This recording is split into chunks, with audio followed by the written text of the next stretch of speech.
We do have team coverage tonight with the latest details from city leaders about that state of the emergency. And we are tracking, of course, the latest winter weather in your forecast. Let's go first to the chief meteorologist, Bill Steffen, who's in the 24-hour tracking center. Hi, Bill.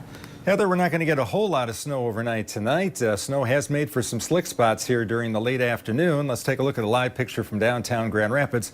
Traffic moving along just slightly less than posted speeds here, and it is fairly light, but you can see the snow out there has covered everything up, and we'll probably have an additional dusting to an inch of snowfall overnight tonight. Now we turn our sights to the next storm. Winter weather advisory has been issued. This doesn't start until 7 p.m. tomorrow night. So this is not for the snow out there now, but this is for what's coming tomorrow night, Tuesday, and Tuesday night. We're going to see some significant snow and a chance for freezing rain once again. Right now, you can see the snow that's out there. It's mostly light. It is tracking off toward the east, and so this snow will gradually wind on down. By daybreak, it will not be snowing, and with the salt crews out there, I think we'll be good to go for most of the area here come early tomorrow morning. You can see off to the west of us, really not much going on there.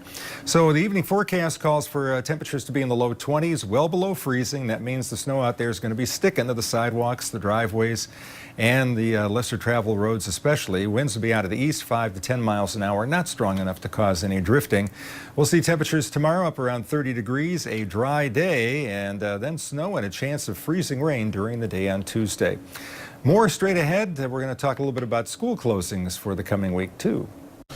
A state of emergency is in effect in Grand Rapids this weekend as officials continue to react to last week's ice storm. That's right. Governor Gretchen Whitmer announced the state of emergency last night despite the ongoing outages. And that declaration, though, in Grand Rapids is to actually help with tree debris and cleanup.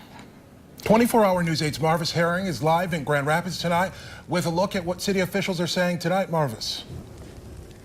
City crews have been working 12-hour shifts trying to catch up on all these tree repair and branch requests. And right now, they still have hundreds of requests still in their systems right now. We can see even from this tree behind me some of the conditions that they're facing right now. We're on Apple Avenue near Winona in Grand Rapids. And just because you see trees and downed branches right now doesn't mean that crews aren't staying busy.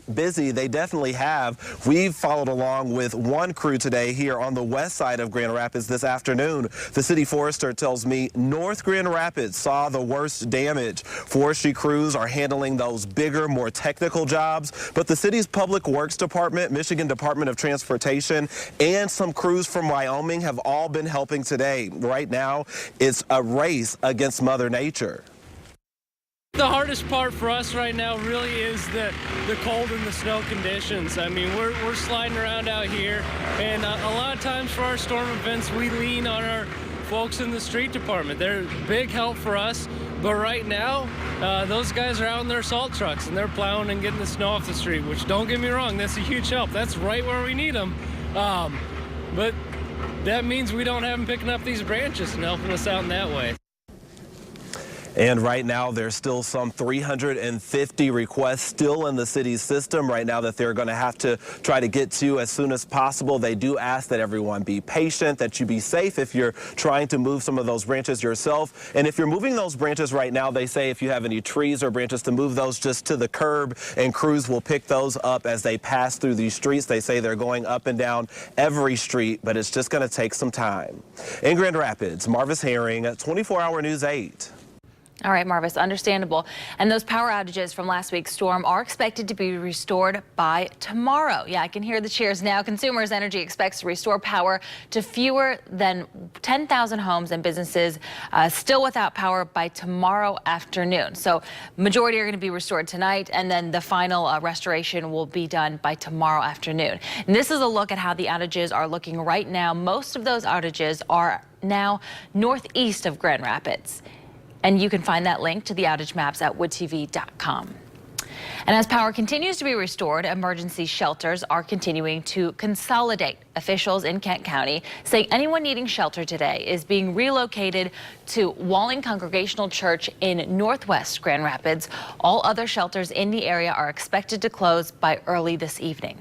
Kent County's health department is asking you to check on people who have lost power and make sure they've got enough food. The department says the main concern is making sure the elderly and those with mobility issues have enough to eat as they wait for their power to come back on. And of course, keep in mind, they may have lost some food during the outages.